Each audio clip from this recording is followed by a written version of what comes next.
सभी संगत का आज कार्तिक मास के दूसरे दिन स्वागत है। जो भी हमें भक्तजन ऑनलाइन के माध्यम से, वीडियो लाइव के माध्यम से या रिकॉर्डेड वीडियो के माध्यम से सुन रहे हैं, आप सभी को कार्तिक मास के द्वितीय दिन की ढेरों शुभकामनाएं। आज हम कार्तिक मास महात्म्य का द्वितीय अध्याय सुनेंगे। साथ में कुछ अन्य कथाएं जो हम प्रतिदिन करते हैं अपने यहाँ पर, वो आपको सुनाई जाएंगी। पहले हम द्वितीय अध्याय सुनेंगे और द्वितीय अध्याय के बाद हम भजन कीर्तन और अन्य जो कार्य हैं उनको करेंगे।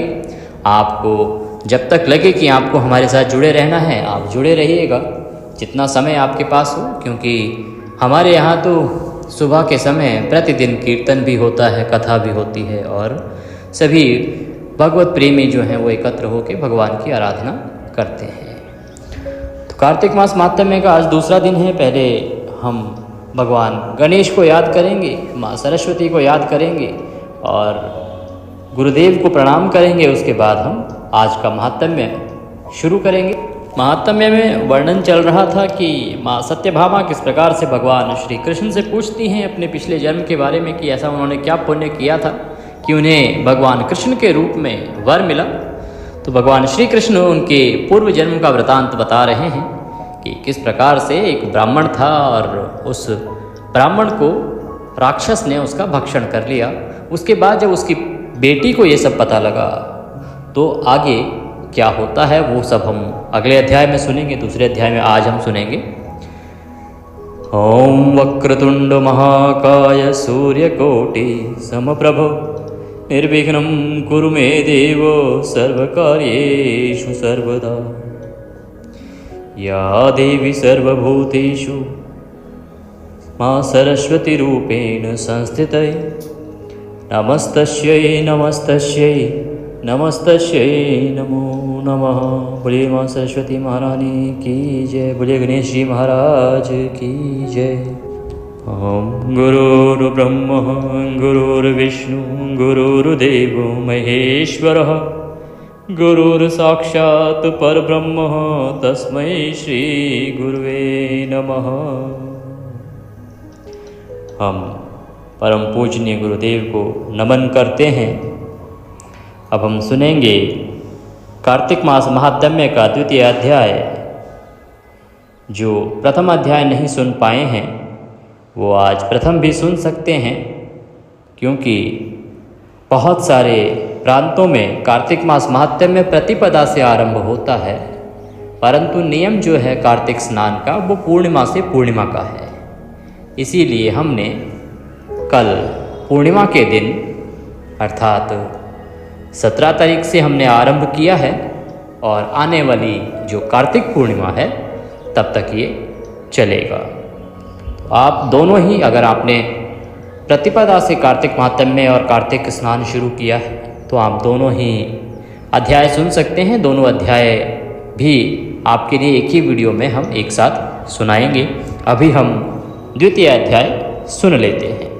भगवान श्री कृष्ण कहते हैं कि जब गुणवती को पता लगा कि उसके पति और उसके पिता का एक दैत्य ने वध कर दिया है और उनका भक्षण कर लिया है, तो वह रोने लगी, रुदन करने लगी। हे पिता, हे नाथ, आप मुझे छोड़कर कहाँ चले गए?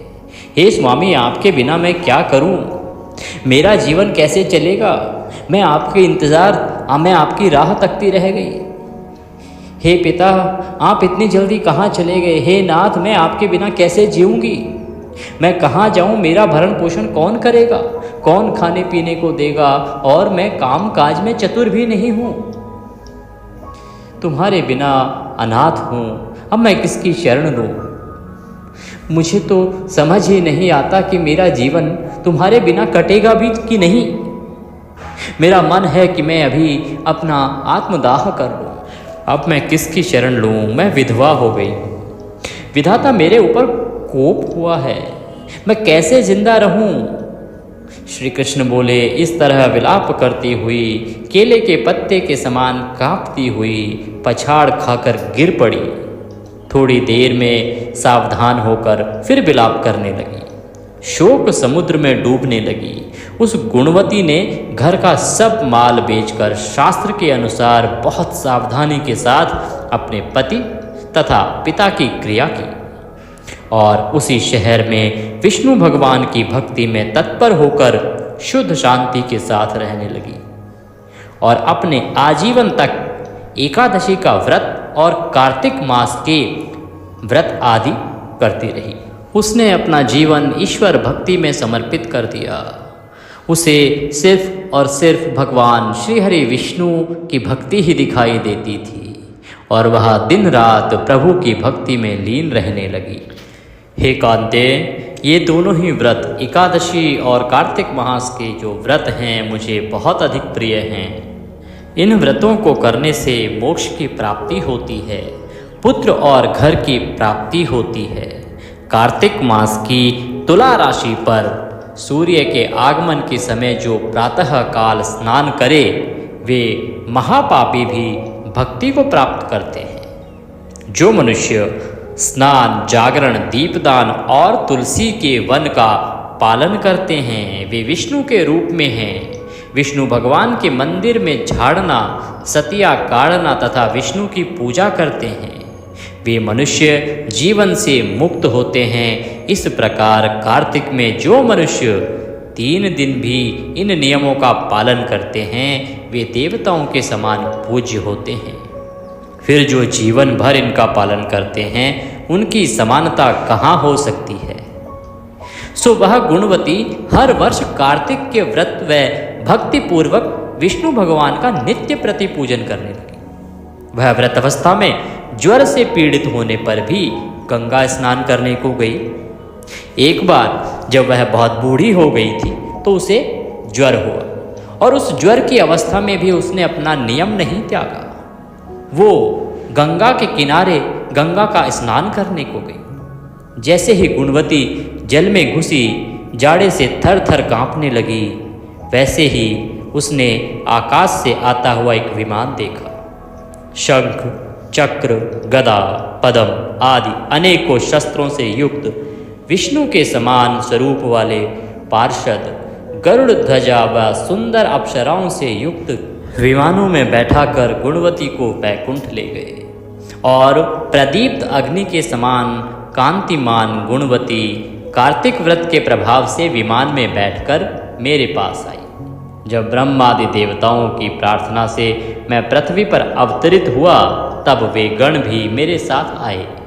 सो हे कामिनी, वे सब मेरे ये सब यादव हैं और तुम्हारे पिता देव शर्मा इस जन्म में सत्राजीत हुए हैं और तुम्हारा पति चंद्र शर्मा अक्रूर हुआ है। हे कांते, तुम वह गुणवती हो और कार्तिक स्नान के प्रभाव से ही तुम मुझे अति प्रिय हो। तुमने मेरे मंदिर के सामने तुलसी का बगीचा लगाया, सो यह कल्प वृक्ष तुम्हारे आंगन में है।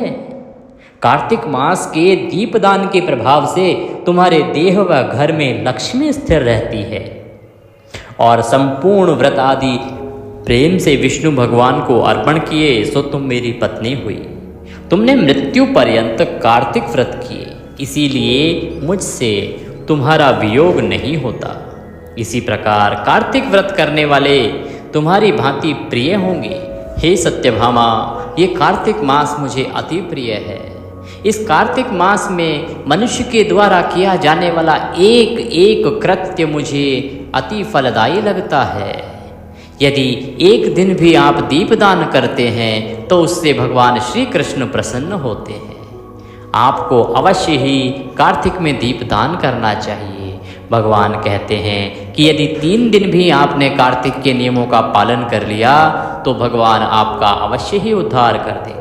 भगवान कहते हैं कि यज्ञ, दान, व्रत और तप से कार्तिक व्रतों का 16वां अंश फल भी नहीं मिलता। भगवान का कहना है कि इतना अधिक फलदायी है कार्तिक के नियमों में नहाना, कार्तिक में कार्तिक स्नान करना, दीपदान करना, तुलसी दीपदान करना, कि जो आप अपने घरों में यज्ञ, दान, व्रत, तप करते हैं उनसे मिलने वाला फल कार्तिक मास में मिलने वाले फल के 16वें भाग के बराबर भी नहीं है।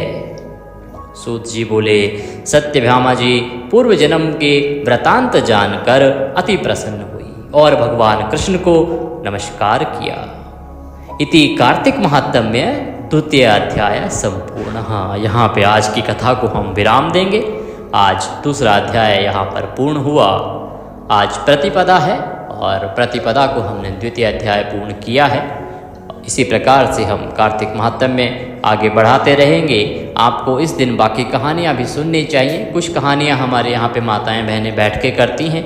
आप चाहें तो उन्हें भी हमारे YouTube चैनल के माध्यम से सुन सकते हैं। पतवारी की कहानी भी उसमें बहुत महत्वपूर्ण है। पतवारी की कहानी आपको करनी चाहिए। पीपल सींचने की कहानी है, तुलसी के सींचने की कहानी है। इस प्रकार की जो 7 कहानियाँ हैं उनको आपको अवश्य ही सुनना चाहिए। कार्तिक महात्म्य में आपको प्रतिदिन सुनना चाहिए। चैनल पर नए हैं तो सब्सक्राइब कर लें, क्योंकि ये देवभूमि ज्योतिष संस्थान का अपना चैनल है। इस पर जो भी जानकारी, जो भी धार्मिक बातें बताई जाती हैं वो ग्रंथों के आधार पर ही बताई जाती हैं। मनगढ़ंत तरीके से हम कुछ नहीं बताते हैं। जो पुराणों में लिखा है वो साक्ष्य के साथ हम आपको बताते हैं। जैसे हमने अभी आपको पूजा विधि बताई थी जो आपको करनी थी शरद पूर्णिमा पर कि किस प्रकार से खीर बनानी चाहिए, क्या नियम है, चंद्रमा की पूजा कैसे करनी चाहिए, माँ लक्ष्मी और भगवान कृष्ण को भोग कैसे लगाना चाहिए रात्रि को, और कितना फलदायी है वो। और हमने साथ में बताया था साक्ष्य के रूप में कि कौन से पुराण में कहाँ किस पेज पे ये सब लिखा है। तो हम जो भी बताते हैं वो साक्ष्य अनुसार जो पुराणों में लिखा है वही वर्णन आपके यहाँ करते हैं। जो कथाएं आपको सुनाई जाती हैं वो भी वही कथाएं होती हैं जो कि पुराणों में लिखी होती हैं। ये नहीं कि कोई भी बाजार से पुस्तक उठाई और उसको पढ़ के सुना दिया, ऐसा हम नहीं करते हैं। हम क्योंकि हमारा जो लेगेसी चली आ रही है, हमारे पिता ज्योतिषाचार्य 60 वर्ष तक हैं, अभी उन्होंने रिटायरमेंट लिया है, हम उसको बहुत आगे लेके जा रहे हैं। तो हमारा उद्देश्य सिर्फ इतना है कि सनातन धर्म का विस्तार हो, सनातन धर्म सही प्रकार से चले। जो लोग विभाजित कर रहे हैं, धर्म को बदनाम करने का प्रयास करते हैं गलत जानकारियों के द्वारा, तो आप कृपया उस सबसे बचें, सही जानकारियाँ प्राप्त करते रहें, चैनल के साथ जुड़े रहें। चैनल को सब्सक्राइब अवश्य करें। कृपया कमेंट बॉक्स में जय कार्तिक मास, जय श्री कृष्णा अवश्य लिखें। भगवान का नाम जितनी बार भी लिखा जाए आपके लिए अति फलदायी रहता है। इसीलिए प्रतिदिन आपको जय श्री कृष्णा लिखना ही चाहिए। वीडियो को लाइक करें, अधिक से अधिक लोगों तक शेयर करें, ताकि अधिक से अधिक लोग लाभ ले सकें, जान सकें कि सनातन है क्या, जान सकें कि जो हमारा हिंदुत्व है, हिंदू धर्म है, वो कितना विशाल है और उसके अंदर क्या क्या चीज़ें हैं। आजकल के बच्चों को भी जानना आवश्यक है कि हमारा जो धर्म है वो किसी से कम नहीं है। अब हम बाकी क्रियाकलाप करेंगे, भजन कीर्तन करेंगे। कार्तिक महात्म्य का प्रथम अध्याय यहाँ पर समाप्त होता है। भगवान सबका कल्याण करे। कल फिर मिलेंगे हम आपसे कार्तिक महात्म्य के तृतीय अध्याय के साथ। लाइव जो सुन रहे हैं उनसे निवेदन है कि वो जुड़े रहें। जो अभी हमारे साथ जुड़े हैं उनको पुनः द्वितीय अध्याय आरंभ करके सुनाया जाएगा।